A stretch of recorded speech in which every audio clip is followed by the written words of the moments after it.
Hi, Lisa Soland here with another Writer's Tip of the Day. And today we're going to talk about the subject of receiving feedback.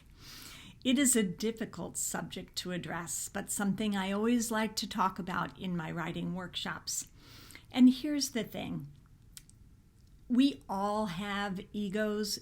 We all want someone to say, listen, that was the greatest thing I'd ever heard in my life. You better run to the publisher.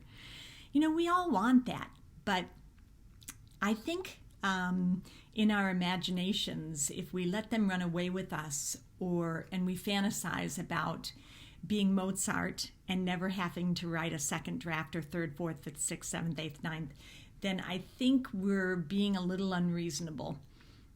It's super important to get the first draft written, but to be able to really write well, sometimes we have to listen to ideas from other people.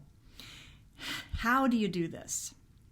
This is what I would recommend, and I recommend to all of my workshop students, that you don't defend, that you really actively listen, because I don't care who it is that is dropping a seed into your mind. If you get 10 seeds in a night, one of them might be brilliant, and you can incorporate it for free into your story, and then suddenly your story works.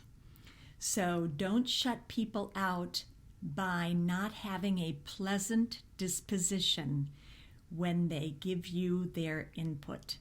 Now, chances are not many people will walk up to you on the sidewalk. But if they do, if you run into someone that happened to read your novel and they've got the best idea,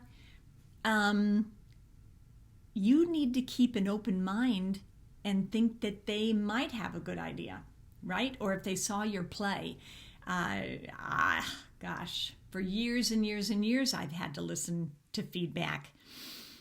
And I take a breath and I look at the person, and what I make myself think, whether my ego wants to or not, is that this person is loving me in a very unique way.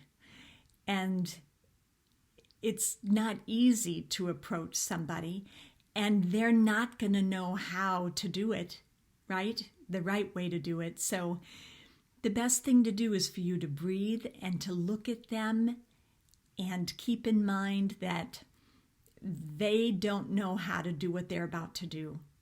And if they're not a writer, they really don't understand or know how to do what they're going to do. But, remember, there could be a chance they could have something really valuable for you. So what you do is you say, hold on a second, Shirley. Or Shirley, could you hold on a second? And then you reach for a pad of paper. Just grab a pad of paper and say, do you mind if I write this down? Because what's going to happen in your mind is your ego's going to kick in and you're not going to hear a word they're saying, or you'll hear maybe 30% of it. So all you have to do is shut down all the other blah, blah, blahs in your mind, listen to what they're saying, and quiet your mind and just simply write down that, they believe that Dorothy should return home at the end of the movie and that it shouldn't end with her missing her flight out of Oz, that she should actually wake up in bed. And you're thinking, that's really a kind of a nutty idea, but I'm going to go ahead and write that down anyway. And then you take your pad of paper to your office when you get home, and in the quiet, where you can think more clearly, you look at that note. You don't defend, you don't explain. If you find yourself explaining, you're in trouble. Just write down what they're saying and then thank them very kindly. Because if you're receptive, you're not going to shut them down, and you don't want to shut them down. You want them to keep talking. Well, in most cases, it might get a little too much if they, are one of these people that just really love to talk and they go on forever.